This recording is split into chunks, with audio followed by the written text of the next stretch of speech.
Rating Popular Mazda Rx8 modifications from worst to best. Let's go.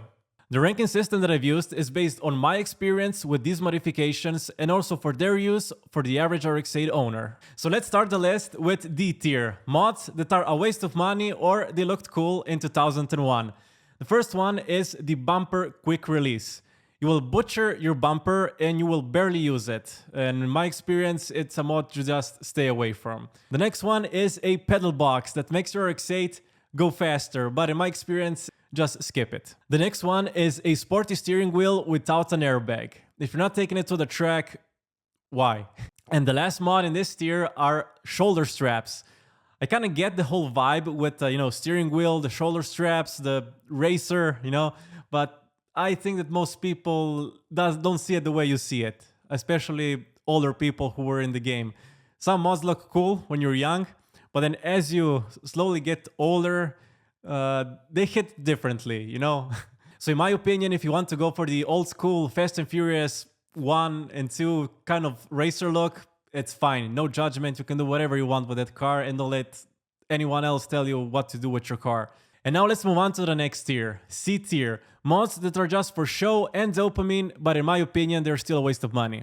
The first one is the cold air intake with no ECU. So there's really no gain there other than sound. Next, we have a decat, followed by a bucket seat, and ending the list is shaving the engine bay. Shaving the engine bay is kind of free if you think about it, but it doesn't make the car perform worse or better.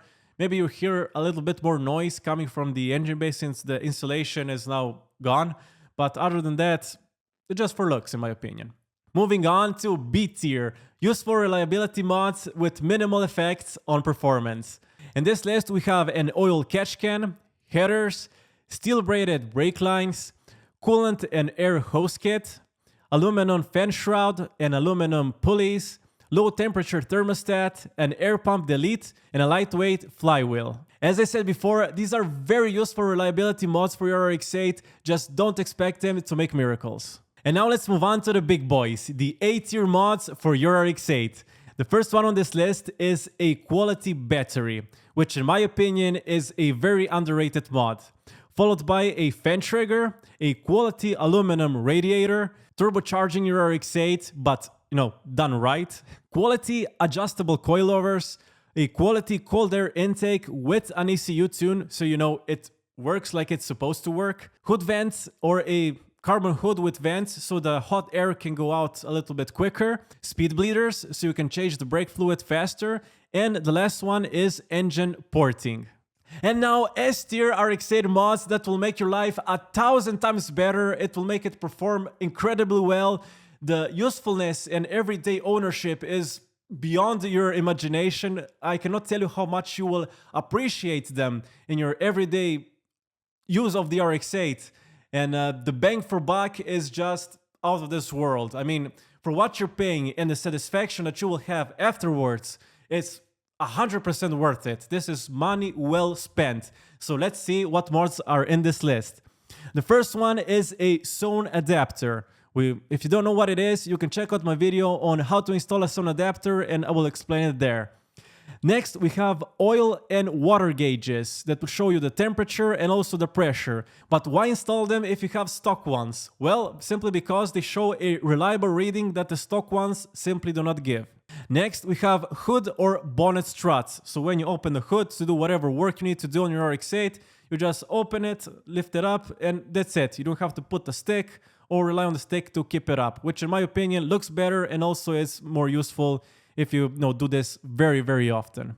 Next, we have a battery quick release, which in my opinion should have been there from the very beginning. When you bought an Rx8, the quick release should have been there, given the amount of time you will have to use it to fix stuff on your Rx8, and it makes your life incredibly easy. Without the quick release, you need tools and about 2 minutes to disconnect the battery and then about the same time to reconnect it again. With a quick release, you don't need any tools, you just disconnect it, take it out, put it in, and reconnect it. So in my opinion, this is 1,000% worth it. Next, we have an upgraded starter motor to replace the very weak stock one. Next, we have an USB, aux, or Bluetooth adapter. This, in my opinion, is a must if you drive with music and you don't want to listen to radio or make CDs in 2024. And the last mod on our S tier list is also the first mod I did on my RX8, which is a reversing camera. I cannot recommend this mod enough. It is a godsend when you have to park, because if you choose to put a reversing camera on a car that doesn't have it, this doesn't mean that you don't know how to park. This just means that you've made an investment, that investment is worth something, and you're trying to do everything you can to preserve it in the way it is. So some egos or opinions of others shouldn't matter at all. This is an absolutely great mod. It has an extremely useful purpose, and I cannot recommend it enough. This, to me, is a mod that's worth every penny. And this is how I chose to rank these RX8 mods. Would you have done it differently? Let me know in the comments below. For now, thank you so much for watching. If you enjoyed this video, give it a thumbs up, subscribe, and check out more RX8 videos on my channel.